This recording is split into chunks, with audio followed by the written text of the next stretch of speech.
What's up? What's going on? How we doing? Good morning. Beautiful day. Actually, it's very shitty out. But this video, I'm going to be going over what we're changing. We're doing a whole bunch of shit. We're changing stuff. And because how it's been going with Direct, I'm not going to lie. It hasn't been going well as far as new releases. It's getting worse and worse every set.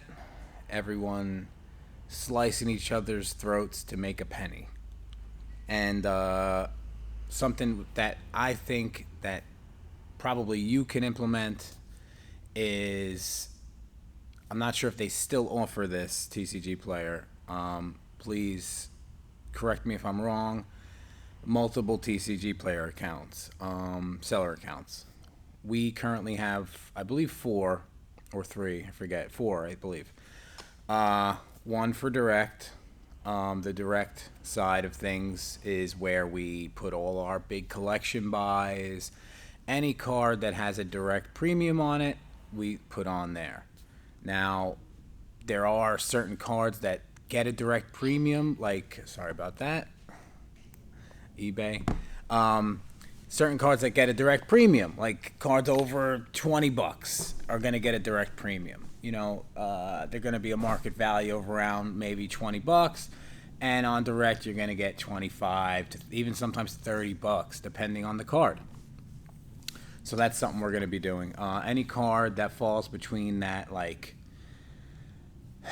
2 to like maybe $15 range, I then take a second look at and see if I could utilize it for the store or for eBay. You know, we do use Binder POS as our inventory system. I just don't use the cross integration with eBay because for some reason, for years, I wasn't able to get top rated seller, and eBay was telling me it was because of integration with Binder POS, which I didn't get. Why? Because eBay owns TCG Player, which owns Binder. I don't know, man. It was, so I stopped using it. And I don't like paying commissions on anything anymore. I just don't like it. So I stopped using that. Needless to say, I think Binder POS is probably going away soon. There hasn't been any updates. I think that TCG Player should probably offer a payment processor for in-store use. That could be a definite another revenue stream for TCG Player. I don't know why they don't offer it. I don't know why. Doesn't make sense. But anyway, I'm sure there's some sort of issues with payment processors, banking account, banking, blah, blah, blah, because believe me, I've looked into doing that with an ATM business that I was starting. It's very complicated once it gets into banking and payment processing. It's very hard to become your own payment processor. I've tried, especially when it comes to the bigger banks, the more reputable banks like Bank of America, Chase, and all other things. They really don't want that type of banking with them because of conflict of interest, because they do their own payment processing and stuff like that. Whatever, that's a whole nother thing. So, multiple TCG Player accounts. I have heard a lot of people in my Patreon and everything like that that say that they've tried and they can't get multiple TCG Player accounts. We have 4, so I don't see why that's an issue. I believe the issue that people are running into is using the same information for multiple TCG Player accounts. You can't. You need different information, different banking, different bank account, different email address, of course, and all that other stuff. It's not against terms of service that I'm aware of, because TCG Player has set up the account for me and just gave me the account. So I don't see it being a conflict against terms of service. So try that. That's something we're going to be doing. We're going to be probably utilizing another TCG Player account for like pretty much all the cards that I think should be self-fulfilled. It's going to be, a lot of bulk. We're gonna do free shipping over $5. We're gonna have a floor price of 25 cents on everything, and I gotta figure out an inventory system where I could potentially utilize my direct inventory with the multiple TCG player accounts.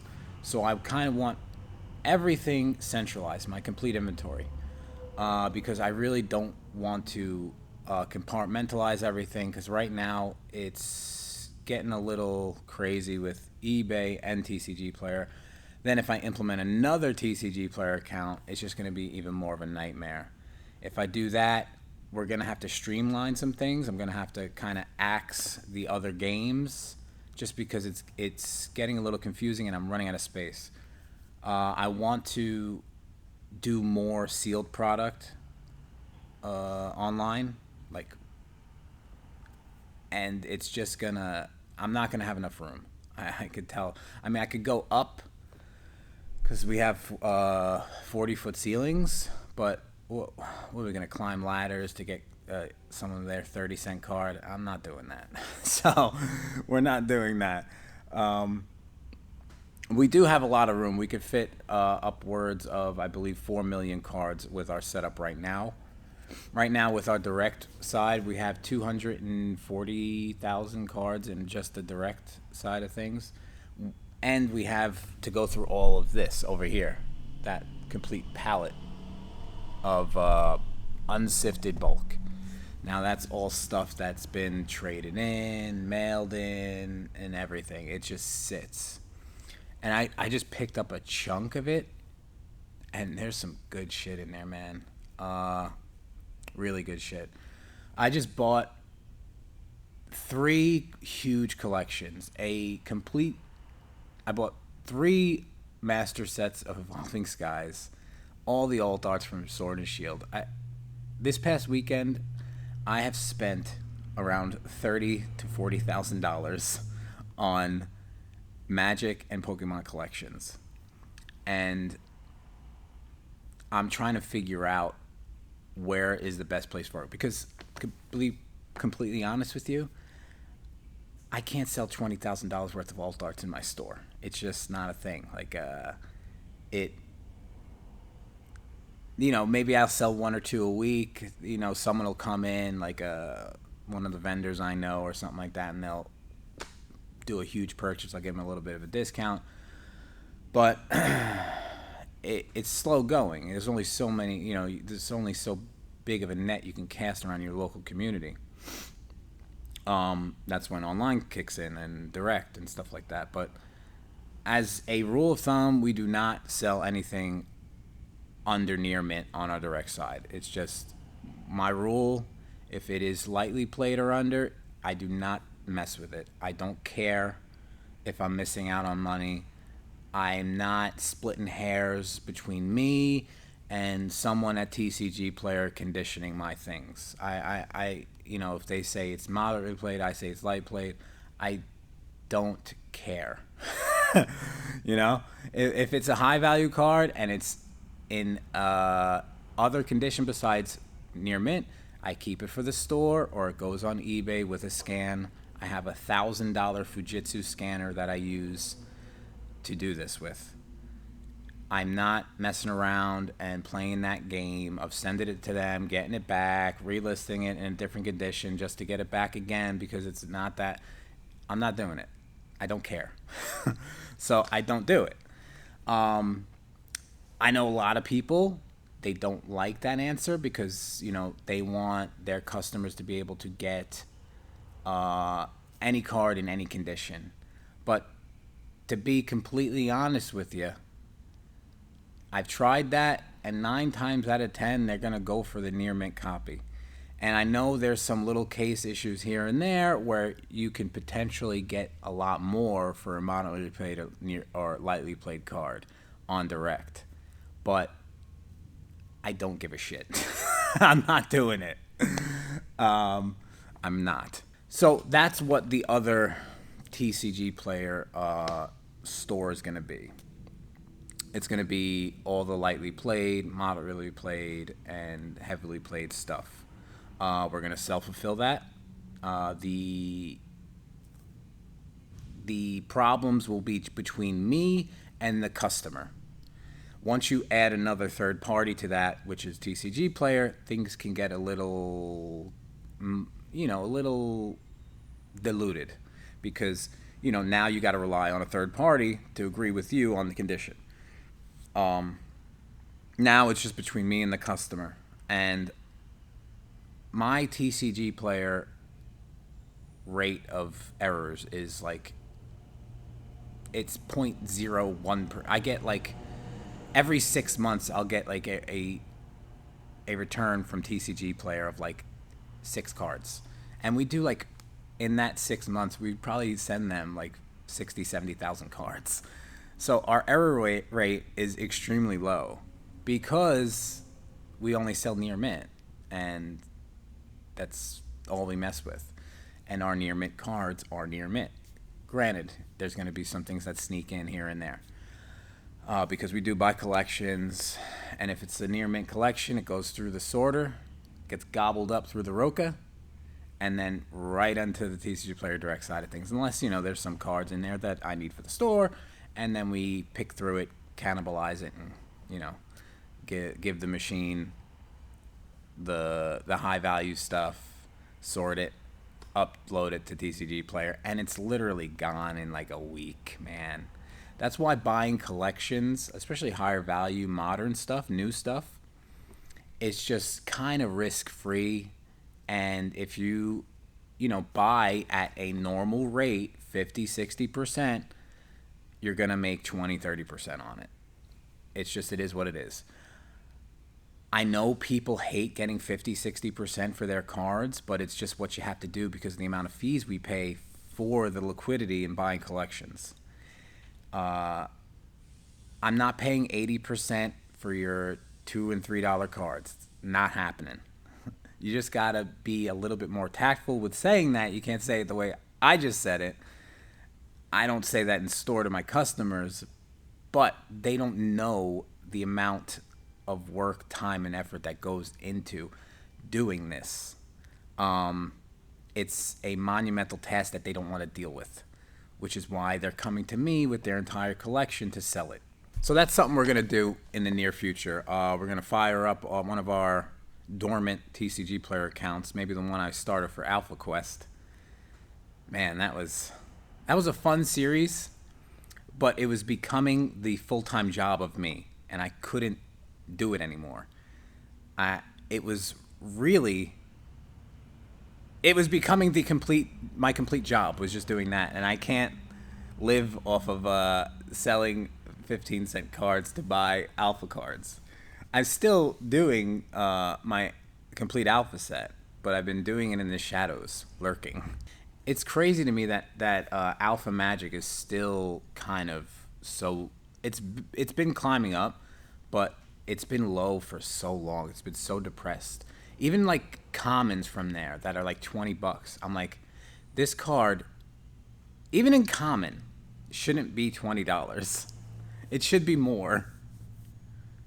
But, that's the market. The market's going to do what the market's going to do until, all the copies get bought up by me or someone else collecting. So I think anyone, a store especially that sells on direct, I think if you sell on direct, I don't think your local customer base, your local customer base should have access to that inventory. I'm not saying that.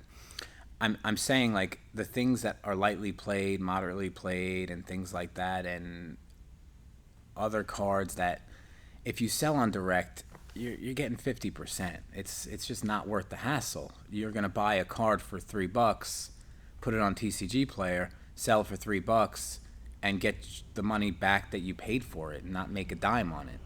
Lose money because now you got to pay someone to pack it, prep it. It just doesn't make sense economically for you as a business to do that, which is why the second TCGplayer account, where these sort of outliers of fee gobblers, I call them, lie, where those, fee gobbling cards will go to rest, wait to be bought by maybe non-local customers, which is, but if you don't have that local economy of singles, people buying singles, going through binders in your store, if you don't have that, then this is perfect for you, because you don't need to worry about people wanting those cards locally, because you don't have the local foot traffic of people buying singles. I love having the binders in my store.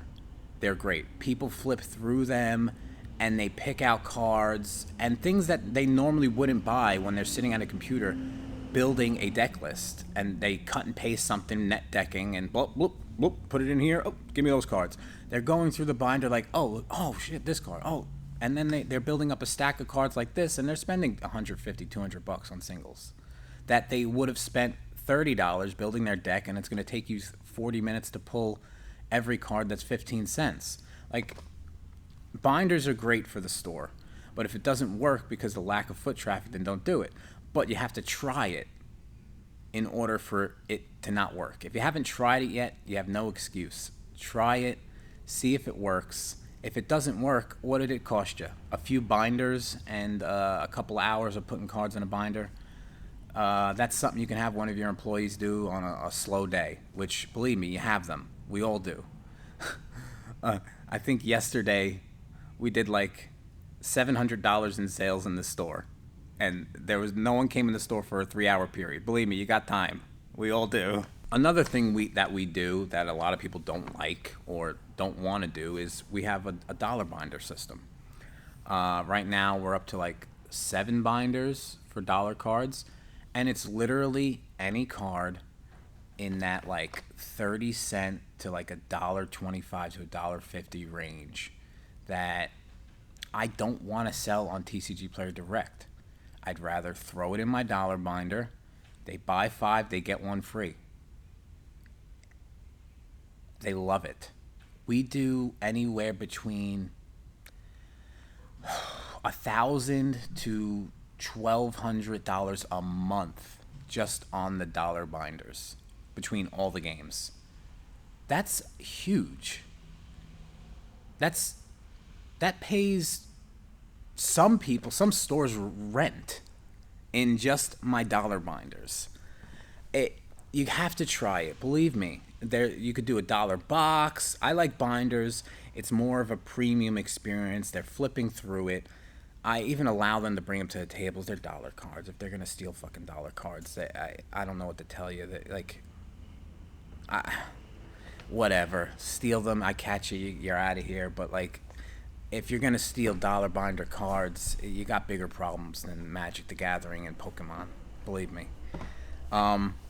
So that's something to utilize. That's something we do, and you can even like sell the lightly played and undercards in that dollar binder because you're gonna pay someone to condition all these cards under $1, put them up on TCG Player just to play the game, send it through direct just to get it back, and it's just a game I don't want to play, so I don't put my hat in the race.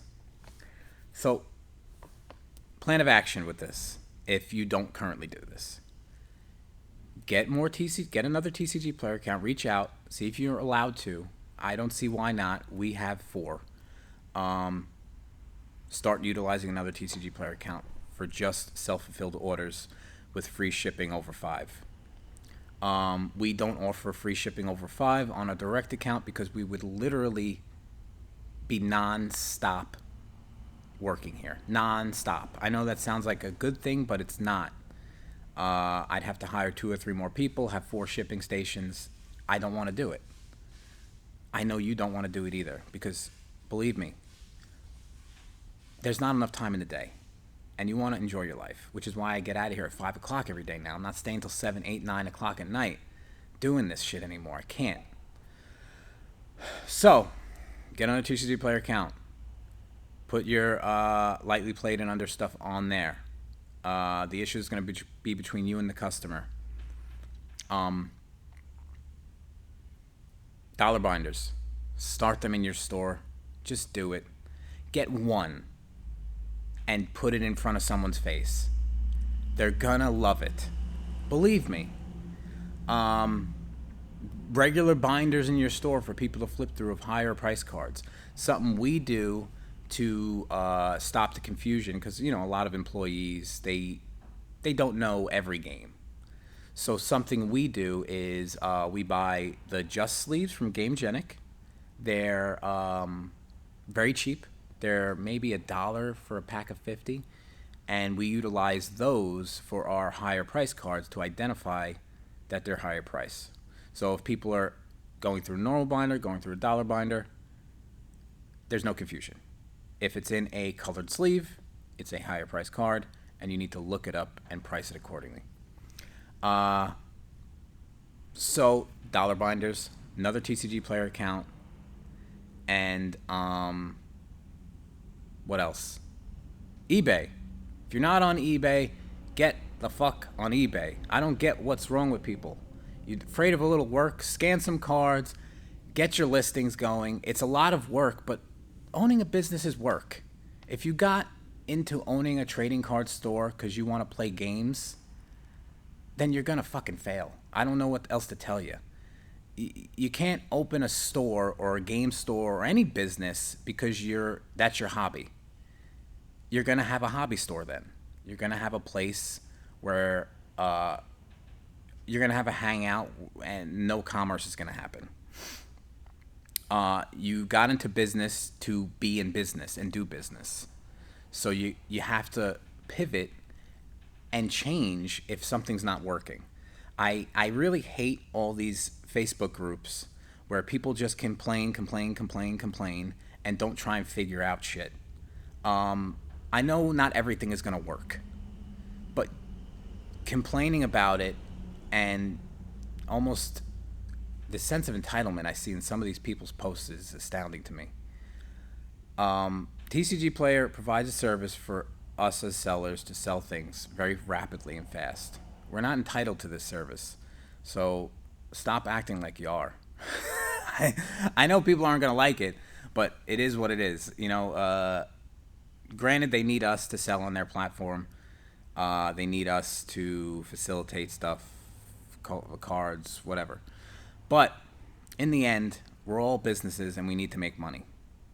So if something's not working for you, you're going to have to figure out what will. And what I'm doing is working for me, and this is just me sharing what is currently working with me with you. And implement it, try it. If you don't have a store, it's going to be a little harder doing the dollar binders, doing all this stuff, but eBay is there for you. Even low end cards, like $1.50, you can put anything on. Just start selling commons for $1.49 on eBay. I don't know. You'll be astounded how many people will build a cart, and you'll get a $30 order, and the card's market value in that complete order is like $4. People value getting things from one person in one package from one seller, and they will pay up for it. They will. And if you provide a good service, fast service, at a reasonable rate, don't try and murder people with pricing. But you do need to make money, and this is a business. And you'll be astounded at how much you could sell on eBay just from having a wider selection of inventory. Granted, you will get screwed here and there with pricing. Something will spike out of nowhere and someone will buy out your whole inventory. It happens. It's just happened with, what was it? I forget. It was a blue card that just won something. Someone bought every copy because now it's $10. I sold them for $2.49.